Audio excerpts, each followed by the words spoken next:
Welcome to Newsday on the BBC. I'm Sharon Lael in Singapore. The headlines. The US says there's a real opportunity for a deal with North Korea's leader, but he must take irreversible steps to get rid of his nuclear weapons. We're not naive in the administration, and a lot's going to ride on this meeting with Kim Jong-un. A key British minister resigns amid claims she misled Parliament over targets for removing illegal immigrants. I'm Kasia Madeira in London. Also in this programme, Rohingya protesters demanding the right to return to Myanmar greet visiting UN ambassadors who are due to meet the Burmese leader Aung San Suu Kyi.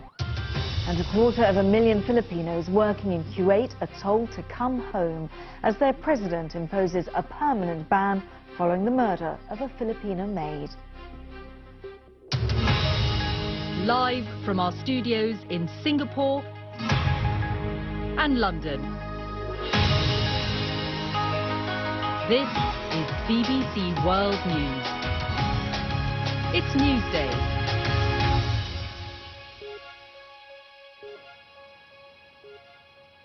Morning at 7 a.m. here in Singapore, midnight in London and 7 p.m. in Washington, where the U.S. National Security Advisor John Bolton has sounded a cautious note in the aftermath of Friday's groundbreaking summit between North and South Korea.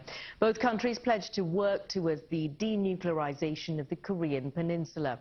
The focus now turns to the forthcoming meeting between Kim Jong-un and Donald Trump, which U.S. media have reported could be held either here in Singapore or Mongolia. On U.S. television, John Bolton said the Trump administration is not what he called starry-eyed about what the meeting will yield. President Trump is determined to see this opportunity through, hopeful that we can get a real breakthrough. But we're not naive in the administration, and a lot's going to ride on this meeting with Kim Jong-un. Well, joining me now to discuss this latest development in the warming of relations between the two Koreas is Justin Hastings. He's a professor in international relations from Sydney University. Welcome to the programme, Justin. Now, so you heard John Bolton say there a lot is riding on this upcoming summit. So what kind of outcome do you see from it? Well, I think the U.S. will be looking for concrete steps that North Korea is willing to take to engage in a complete, verifiable, and irretrievable sort of dismantlement of their nuclear weapons program. Sort of the South Korea declaration was pretty gauzy, and so the U.S. will want concrete steps. Now, John Bolton, if we take a look at the next clip here, was asked if the U.S. is ready to give up its nuclear-armed ships and planes on the Korean Peninsula as part of denuclearization. Let's have a listen to what he had to say. Well, we certainly haven't made that commitment, and again, I'm looking at the Panmunjom Declaration, as they call it, in the context of a series of earlier North-South Korean agreements. So you don't view this as involving any kind of commitment from the U.S.? I don't think it binds the United States, no. So, Justin, is there a level of hypocrisy here that while the U.S. and others in the Security Council call for Pyongyang to denuclearize, the U.S. and the others aren't willing to do so themselves? Well, there's a certain level of hypocrisy, but that's the nature of international politics. I think what North Korea is looking for is a situation where essentially the U.S. not only withdraws any potential nuclear weapons on the Korean Peninsula, to my knowledge there aren't any right now, but it also withdraws a security guarantee and a nuclear umbrella from South Korea, and that's sort of a pretty far way to go. So, I mean, we'll see ultimately what North Korea is looking for when it meets with Donald Trump. All right, and all eyes on these talks that President Trump will say will take place in 3 to 4 weeks from now. A lot of speculation that it could be Mongolia, it could be right here in Singapore where these talks take place, involving the U.S. president as well. Does it really matter in terms of the outcome where they take place, and will China have a say?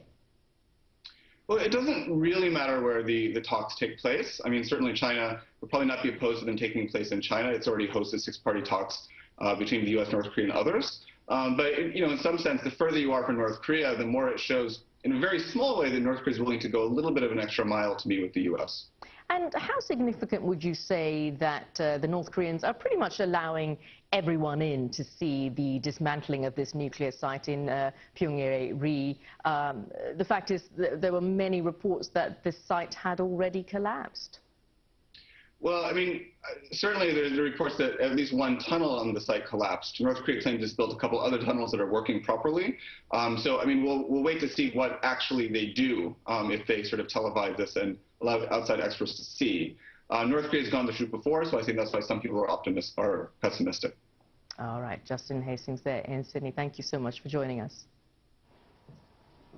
Now to a story here in the UK that broke just 2 hours ago. One of the key ministers in the British government, the Home Secretary Amber Rudd, has resigned. Now, she'd faced increasing calls to quit over the so-called Windrush scandal after it emerged that Caribbean immigrants who'd been living in Britain for many years had been told to go back to the Caribbean. Our political editor Laura Kuenssberg says that attempts to keep her in post had simply run out of steam. It's a big moment for any government to lose its Home Secretary. It is, after all, one of the great offices of state. But in these peculiar times, it is even more an uncertain path of action. Amber Rudd's departure will upset the very delicate balance in the cabinet over Brexit. You'll remember every time Theresa May has moved ministers around, there has always been the calculation who was on the Remain side in the referendum and who was on the Brexit side.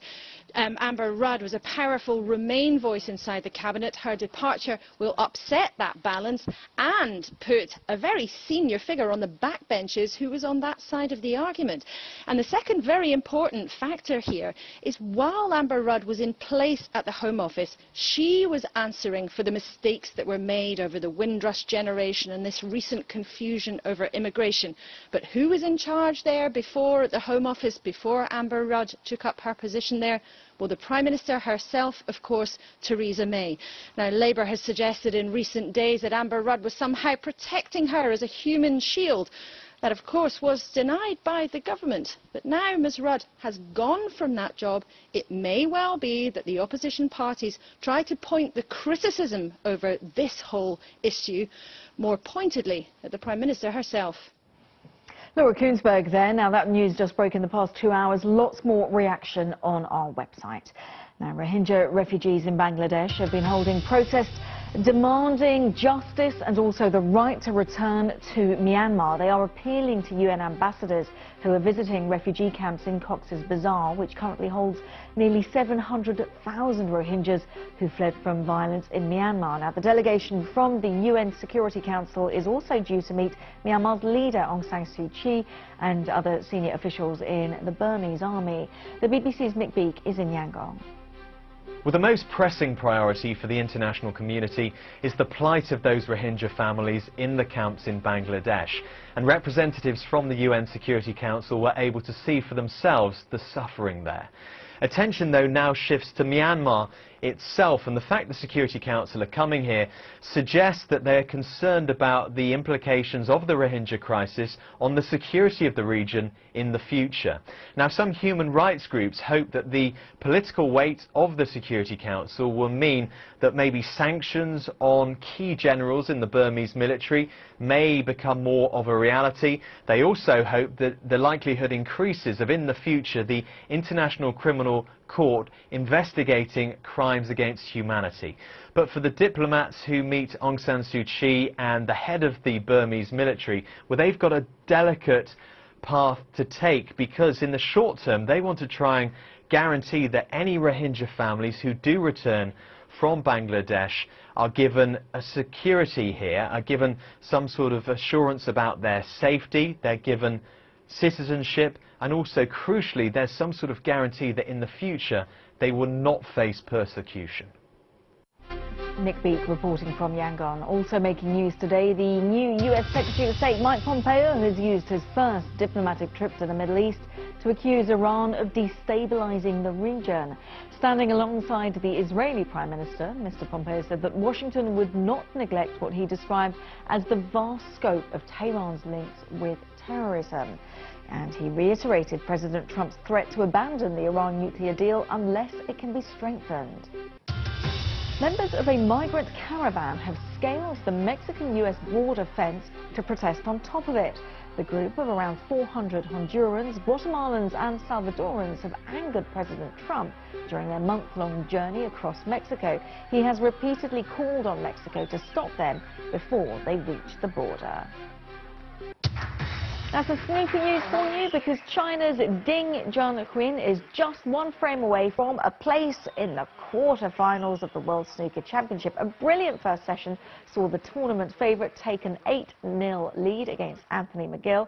And although the second session, well, saw the two players share the 8 available frames, it does put Ding in an almost unassailable position.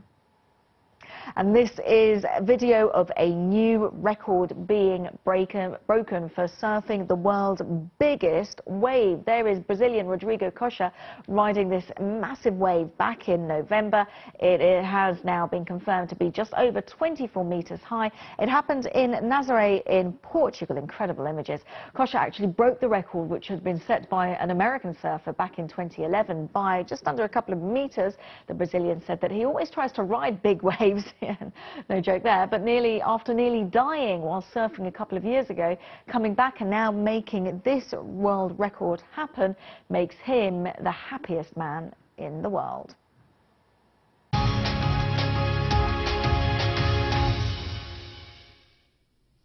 Now, the Philippine President Rodrigo Duterte has announced a permanent ban on citizens going to work in Kuwait. The move follows the murder of a Filipino maid in February in Kuwait, which led to widespread protests. It's thought there are more than 250,000 Filipinos working in Kuwait, many of them as domestic servants. President Duterte has urged them to come home. I would like to address story patriotism. Come home. Maski gaano tayo kahirap, mabubuhay tayo. Economy is doing good and we are short of our workers. We have good relations with Kuwait. We helped Kuwait before, we can still help each other now. Current developments, however, test our commitment to work together. There will be no more recruitment for especially domestic helpers. President Duterte there. Well, earlier I spoke to Rotna Begum from the Human Rights Watch organisation. Now, she says that banning workers from seeking jobs abroad is not the right solution.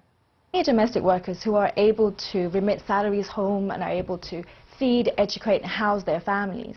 But there are many others who are in abusive working conditions. So we've documented cases of employers confiscating workers' passports, confining them to their homes and forcing them to work excessive long hours without rest and without days off, and in some cases physically and sexually assaulting them.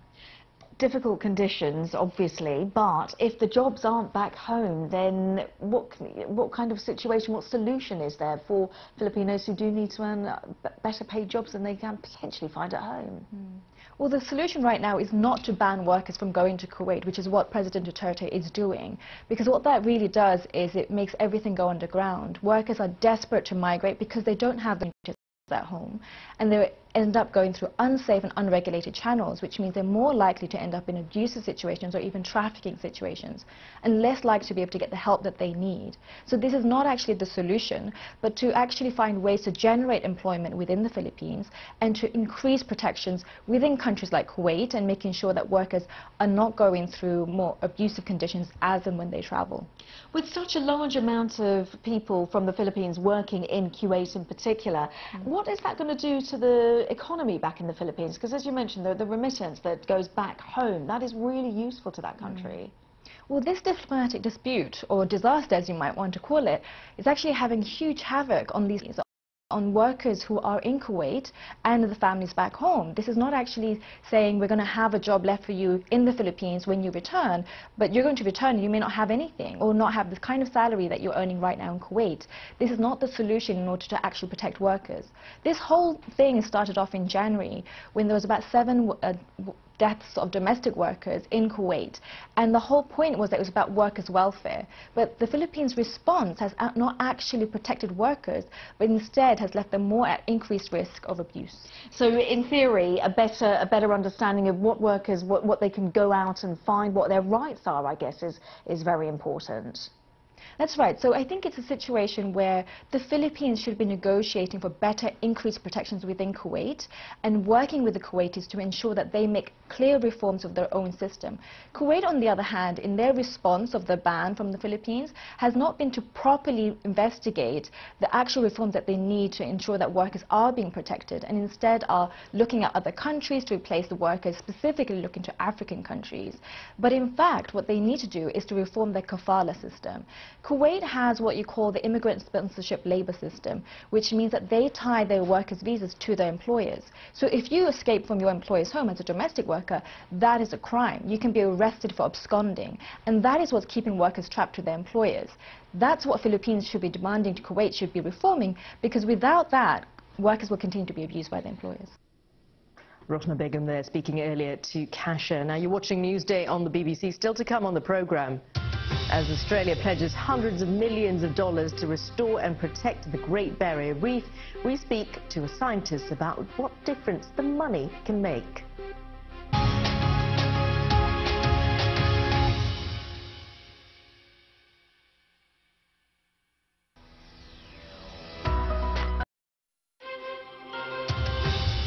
Welcome back. You're watching Newsday on the BBC. I'm Sharonjit Lair in Singapore.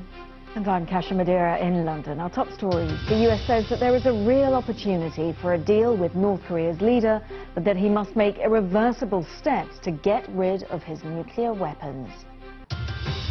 A key British minister resigns amid claims she misled Parliament over targets for removing illegal immigrants.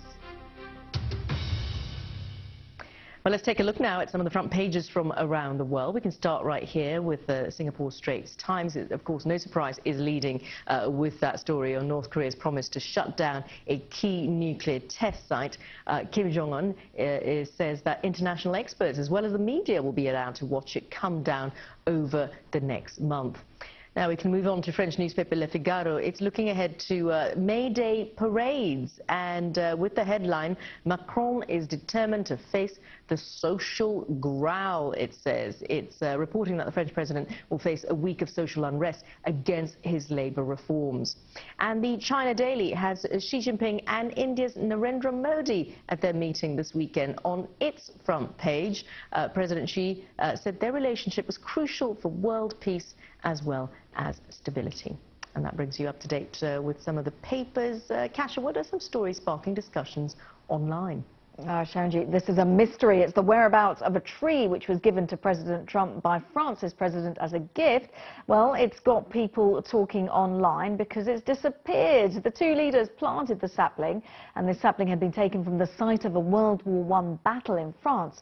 It was planted during Mr. Macron's state visit last week, but like I say, it has vanished. Some reports suggest that it might be in quarantine. Others say that it was simply the wrong time of the year to plant the oak, and that they hope it will be back in the autumn. Lots of speculation online about what happened to this sapling.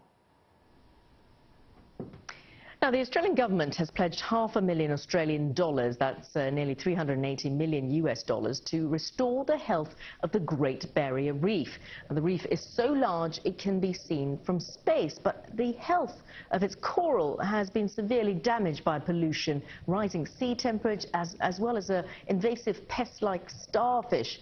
Over the past 2 years, 2/3 of the reef has been devastated by bleaching. Well, joining me live from Townsville in Queensland is Jody Rumer from the Centre of Excellence for Coral Reef Studies. Welcome to the programme, Jody. Now, first off, it's quite a lot of money. Do you think this will be enough to help resolve the problem? It is quite a lot of money, and of course, speaking from a scientist, we'll take it, but it's not enough. And why isn't it enough? I mean, what really is the real solution that's required here, if not money? Our biggest concern is that the top threat to the Great Barrier Reef, which is climate change, is not being addressed by this $500 million Australian that is being offered to help, quote, save the reef. That is the #1 threat to the Great Barrier Reef and to coral reefs worldwide, and it's curbing emissions is the real solution. Indeed. And of course the Australian government, though, somewhat it's being lauded for spending this money, but of course it's also sending mixed signals, because of a lot of environmentalists have said they've also approved a huge coal project by the Indian mining giant Adani. That's actually going to be taking place very close to the Great Barrier Reef. So are they sending mixed signals? These absolutely are mixed signals. We have a government that is failing to address the top threat that the Great Barrier Reef is facing, and at the same time approving these fossil fuel endeavors, such as this coal exploration with Adani, drilling off of the Great Australian Bight. So we've got extremely mixed messages being sent. Right. And so what do you see as a scientist? You mentioned that, of course, climate change is a problem that needs to be tackled. But what other measures can be taken right now to help try to resolve this situation, which is, of course, getting incredibly urgent? Well, I believe that within Australia and also globally, we have the technology, we have passionate scientists, passionate engineers around the world that have devoted their careers and their lives to understanding how to do better with energy, how to look more hopefully into renewables. And that's what we here in Australia absolutely need to do. I think we can set an example by focusing much more funding on renewable energy and away from fossil fuel sources and save the Great Barrier Reef that way. We need to curb emissions. We are on track for a 3 degrees Celsius increase in temperature. And what we've seen on the Great Barrier Reef already in 2016 and 2017, back-to-back bleaching events that have bleached over 2/3 of the coral reefs on the Great Barrier Reef. And that's only with a 1 degree increase in ocean temperatures. And if we're on track for 3, that could be really devastating. All right, Jody Rummer there, some dire warnings indeed. Thank you so much for joining us from Queensland. Now let's return to a story that has been breaking in the past couple of hours. The resignation of the British Home Secretary Amber Rudd after weeks of pressure over the government's treatment of Caribbean migrants who arrived in Britain in the 1970s or earlier. Well, Alex Forsyth has the background. It was the Windrush scandal that marked the start of the end for the Home Secretary. Days of damning headlines about the treatment of migrants who'd lived and worked in Britain for decades. When will your government get a grip on the Windrush crisis? Good morning. Amber Rudd under increasing pressure for her handling of the saga. Home Secretary, will you resign over Windrush? But in the end, it wasn't Windrush directly that led to her downfall. On Wednesday, MPs quizzed Amber Rudd about the government's wider approach to immigration. A key focus, its drive to get immigration numbers down and illegal migrants out. And that's when the Home Secretary said this. Targets for removals, when were they set? We don't have targets for removals. She was summoned to clarify in the House of Commons. She admitted there were local targets, but claimed she hadn't known. There are some offices which are working with them. Unfortunately, I was not aware of them, and I want to be aware of them, which is why I'm now putting in place different measures to ensure that that happens. Then today, another revelation. The Guardian obtained a memo dated last year, copied to the Home Secretary and her senior team, referring directly to national targets. And that prompted Amber Rudd's resignation tonight. For someone tipped as a potential leader, it's a brutal come-down. Since entering Parliament in 2010, Amber Rudd has risen through the ranks to the Cabinet, where she's been a crucial support to Theresa May. She even stood in for the Prime Minister during last year's election debates. But the fact is we have to concentrate our resources on the people who need it most. Her feisty exchanges during the EU referendum led her to be seen as a competent performer. And as someone who campaigned against Brexit, she was a vital voice in Cabinet for MPs who backed Remain. Her departure is a loss to them. It's damning to her leadership dream. And it leaves the Prime Minister very exposed in Downing Street. Alex Forsyth, BBC News, Westminster. Well, you've been watching Newsday. I'm Sharonjit Lail in Singapore. Stay with us because coming up we'll be taking a look at the prospects of folks who are being sent to jail for not being able to pay their debt. We'll be taking you to the U.S. state of South Carolina to find out how this is affecting some of the poorest Americans. And we're going to leave you with images of nearly 12,000 dancers who took part in this huge bamboo pole dance in Hainan province in China. They're taking part in celebrations to mark the 30th anniversary of the founding of this province. You've been watching Newsday.